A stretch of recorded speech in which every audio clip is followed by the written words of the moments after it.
Patuloy ang paalala ni PNP Highway Patrol Group Director Chief Superintendent Arnold Gunakaw sa mga motorista na sundin ang batas trapiko sa mga daan sa Maynila at Pasay kung saan mayroong APEC lane. Si Julius Disamburon sa detalye. Habang isinasagawa ang APEC Leader Summit sa bansa, patuloy pa din ang pagpapaalala ni PNP Highway Patrol Group Director Chief Superintendent Arnold Gunakaw sa mga motorista na sundin ang mga batas trapiko sa daan sa Maynila at Pasay kung saan mayroong APEC lane.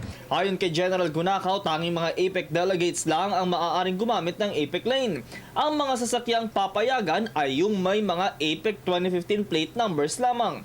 Apila din ni Gunakaw sa mga miyembro ng media na hindi din lusot ang mga ito sa paggamit ng APEC lane. Hindi palulusutin ang mga may gamit lang na media car pass stickers.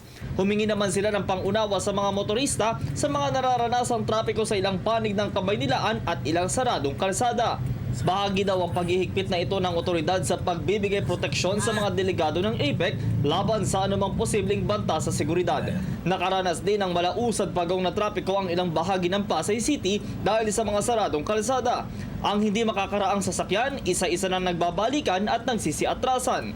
May mga kababayan din tayong nagdakad na lang sa kahabaan ng EDSA Roas Boulevard patungong Mall of Asia dahil sa walang masasakyan, mapabusman o jeep. Ilan sa mga ito, nauunawaan naman ang ginagawang hakbang ng pamahalaan. Nakatutok daw kasi ang mga mata ng international community sa Pilipinas dahil sa APEC Summit. Bukod sa traffic ay nakabantay pa din ang mga tauhan ng pulisya sa Maynila at Pasay laban sa anumang posibleng kaguluhan o kilos protesta. May mga nakita din tayong tourist police at APEC road marshal sa buong bahagi ng Roas Boulevard at EDSA.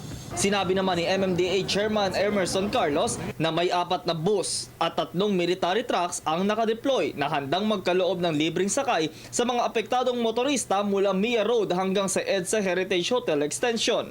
Samantala, nakikiisa din ang iba't ibang local government units sa pagpapanatili ng kaayusan sa pagdaraos ng APEC.